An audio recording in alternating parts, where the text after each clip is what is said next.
Hola, el día de hoy les voy a hablar sobre una noticia que me han pedido bastante y que es bastante importante porque tiene que ver con la crisis migratoria que se está dando en Chile y en particular con las deportaciones que decretó el gobierno de Sebastián Piñera hace algunos días, que lo cubrimos en este canal, y que ahora han sido bloqueadas por el Poder Judicial luego de una petición del Instituto Nacional de Derechos Humanos. Y vamos a ver por qué se dio esto, cuál es la argumentación que dieron de fondo, si tiene sentido o no, que vamos a ver que es cuestionable. Yo, conociendo, justamente siendo egresado de Derecho, les digo que igual es algo cuestionable.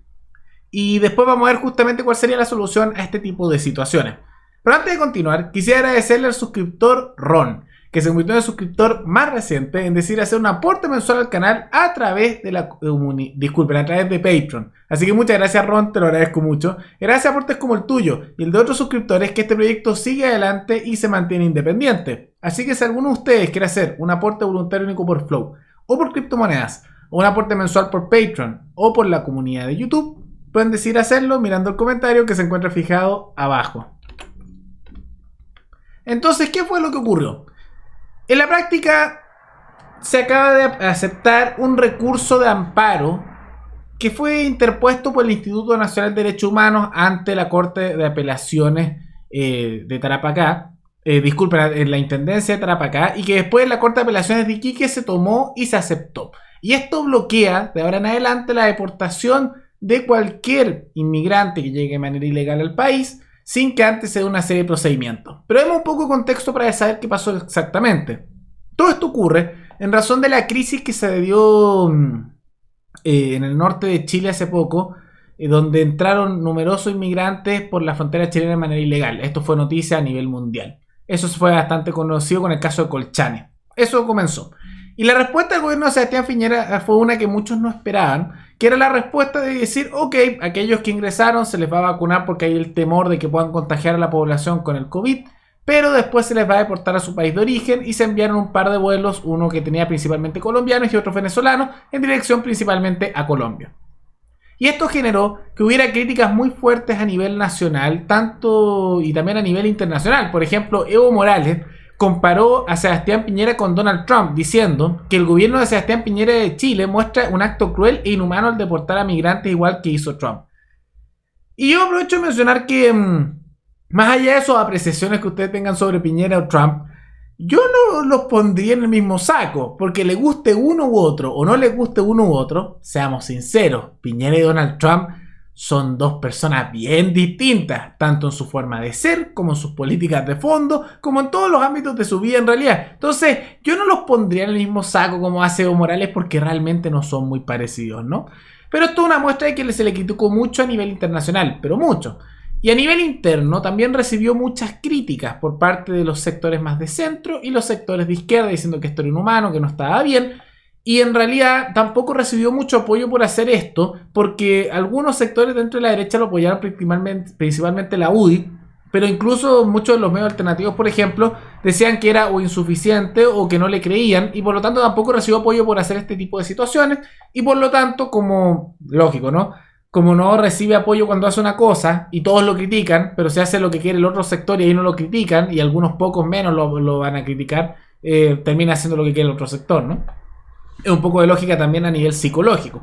Entonces, eventualmente hubo muchas críticas. Crítica. Y posteriormente ingresó a la situación el Instituto Nacional de Derechos Humanos, que es un organismo estatal aquí en Chile que se encarga de hacer demandas cuando creen que hay abuso de derechos humanos, que de acuerdo a su definición, que creo que es incorrecta, solo los puede cometer el Estado. O sea que si un miembro del Estado, por ejemplo, mata a alguien, eso es un abuso de derechos humanos, pero si una persona que no es parte del Estado mata a otro, por ejemplo un asesino, no se considera abuso de derechos humanos. Y eso es por una concepción que tienen de que los derechos humanos los crea el Estado y que no existen sin el Estado, y por lo tanto solo el Estado los puede violar. Cuando lo que es la realidad es que los derechos humanos, que esto es parte del derecho natural, provienen de algo que es más allá del Estado. Son cosas que son inherentes al ser, sea esté el Estado o no presente, como es cosas como la libertad de pensamiento o la vida. Una persona no puede ser sí misma sin importar aunque se encontrara en una situación de esclavitud sin tener esas cosas. Y uno no se la puede quitar a alguien sin que el otro deje de ser una persona. Por eso es un derecho humano, porque está presente en la persona, esté no el Estado, esté en cualquier situación, siempre están presentes allí. Esos son los verdaderos derechos humanos. Pero bueno, y establecieron un recurso ante la Corte de Apelaciones de Iquique. ¿Y qué pasó? Ese recurso fue aceptado y la Corte dijo lo siguiente, que las deportaciones, y aquí estoy citando, carecen de fundamento legal y vulneran derechos protegidos por la Constitución. La medida reclamada no estuvo antecedida de un procedimiento en que los amparados hubieran podido controvertir el ingreso atribuido, ejercer su derecho de defensa ni exponer los antecedentes que estimare procedentes ante la pretensión de expulsión. Entonces, ¿qué es lo que están diciendo aquí? Están aplicando un principio jurídico de que toda persona tiene derecho a defenderse ante una acusación, ¿no? Eso es dentro de un juicio. Y si uno lo piensa, tiene su lógica de fondo, porque imagina que te demandan y tú tienes derecho a defenderte. Pero aquí hay un detalle que vale la pena tomar en cuenta. Que eso vale la pena hacerlo cuando es una demanda judicial propiamente tal. Pero muchos otros países, estos temas de ingreso ilegal, más que ser una pretensión judicial que alarga el proceso y aquí evita justamente que sean estos actos de deportación, son actos administrativos, donde en un acto administrativo que sería mucho más rápido, uno podría decir, veamos la lista. A ver, ¿está registrada esta persona? No, ya. ¿Tenemos grabación de que ingresó ilegalmente? Ya sí, ya listo. Se hace el proceso, listo, se acabó, rápido, ¿no? Pero aquí, como está en un procedimiento judicial, aprovecharon de bloquearlo y emitieron una resolución que dice lo siguiente. Explicó el abogado defensor de esto, que es el que puso el Instituto Nacional de Derechos Humanos, que la resolución del Poder Judicial aplicará para aquellos ciudadanos que aún no fueron deportados por contagio de COVID o por ser contacto estrecho de una persona infectada. Por otra parte, aseguró que quienes hayan dejado Chile podrían regresar de manera legal sin que pese como impedimento la deportación anterior por haber sido anulada. Por su parte, el intendente de la región de Tarapacá aseguró que defenderá la medida de expulsión en todas las instancias pertinentes ya que la considera correcta. Entonces, ¿qué significa esto? Que aquellos que fueron ya deportados, si vuelven a ingresar, aunque sea de manera ilegal, de acuerdo a esta resolución, no pueden ser deportados. Y que aquellos que justamente están todavía aquí, pero se sabe que ingresaron ilegalmente, tampoco pueden ser deportados, y lo dice el mismo abogado defensor. No porque no haya una ilegalidad, sino porque como está en esta ficción jurídica de que no se ha acreditado cuando efectivamente está acreditado, pero como falta todo el proceso técnico, que eso puede durar meses, si es que no años, en la práctica no se puede hacer. Esa es la noticia propiamente tal. Y por lo tanto esto nos muestra cierto problema de fondo con estas materias. Porque muestra primero este tema del tema judicial con el tema administrativo. Pero también muestra el problema del Poder Judicial. Porque este tipo de cosas están justamente determinadas de manera unilateral a través de las normativas legales que el Poder Judicial sigue y que, bueno, los jueces tienen ciertos criterios. Y eso se da porque de manera centralizada los políticos han tomado ese tipo de decisiones. Esto nos lleva nuevamente a lo que hemos mencionado tanto en este canal como una solución a este problema. Las normativas internas, pero también las regulaciones y el control de cómo funciona el poder jurídico, es decir, el tema del poder judicial, el poder de todas las áreas del Estado, incluso o de aquello que sale del Estado, debería ser determinado por los habitantes de un territorio. Porque cada grupo de personas tiene la facultad y el derecho de poder determinarse a sí mismo, de poder decidir cuáles son las cosas que aplican a su vida y eventualmente de manera conjunta cuáles son las que aplican a su comunidad. Y es tan solo lógico porque hay nadie más preparado para conocer de los problemas y las soluciones que se pueden dar a un problema que aquellos que viven en carne propia esos problemas. Entonces, aquellos que están en el norte deberían tomar a veces este tipo de decisiones, pero aquellos que están en la Araucanía otro tipo de cosas. Y esto se aplica también al Poder Judicial. Esto se aplica porque el Poder Judicial muchas veces hace interpretaciones bien particulares, pero va también de la mano con el tema de que el Poder Judicial, y así el sistema jurídico chileno, sigue lo que le dicen los políticos. Porque en diferencia de sistemas como los anglosajones, el de Estados Unidos, acá no se hace un tema de que los jueces muchas veces fallan en razón de criterios propios, sino que ahora, y bueno, y se ha extendido así incluso en los países anglosajones, tienen que seguir la voluntad de los legisladores, es decir, de lo que dicen los políticos con las leyes que ellos aprueban. Entonces esto es siguiendo ese tipo de criterios que se establecen en los distintos códigos legales.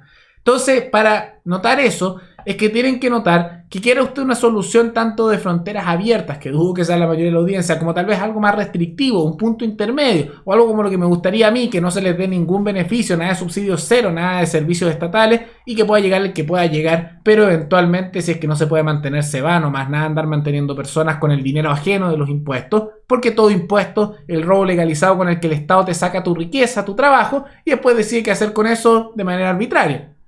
No, eso no debería ocurrir. Todo eso debería ser decidido, todas las normativas, tanto a nivel de los jueces como también a nivel legislativo, del Estado, etcétera, por los habitantes locales. Y si ellos quisieran modificar esto, no va a llegar la solución a partir de un presidente o de un legislador que van a elegir, sino que se da justamente a través de la participación directa del ciudadano en su comunidad. Y ahí ellos podrían decidir eso. Y estoy seguro que este problema no estaría estancado en el Poder Judicial, no habría intervenciones del Instituto Nacional de Derechos Humanos porque la población misma no lo dejaría, sino que la voluntad ciudadana, la voluntad popular en ese caso, la voluntad de los individuos en un territorio, serían aquellos que determinarían las normas que los van a afectar a ellos mismos. Porque es muy fácil para un juez o para un político tomar ciertas decisiones cuando efectivamente el problema o la solución, entre comillas, que están dando se le aplica a otro. A ellos no le aplica. Pero es bien distinto el criterio cuando a alguien tiene que aplicar una solución o un criterio que le va a afectar a sí mismo. Y por eso es importante que esto lo tomen a nivel local. A mí no me gustan estas decisiones centralizadas y creo que es un error de resolución del Poder Judicial y que muestra la importancia de hacer una reforma profunda con participación ciudadana a través de una democracia participativa y también quitando los criterios de toma de decisiones en muchos casos al juez para darlo a un tema de un jurado. Es importante una reforma al Poder Judicial, como también una reforma que dé autonomía a nivel local para poner sus propias leyes, y eso va de la mano de unas reformas enormes que hay que hacer al Estado, quitándole muchas facultades para darle más fuerza y empoderar al individuo, y de esa manera empoderar al ciudadano y a las regiones. Pero bueno, ¿qué piensan ustedes? Comenten abajo. ¿Están de acuerdo con la resolución? ¿Están en desacuerdo? ¿Por qué? Ahí pueden comentarlo. Y recuerden que pueden recomendar algún tema, alguna noticia, tanto de Chile como de otros países, para otro video. Nos veremos en el siguiente video. Hasta luego.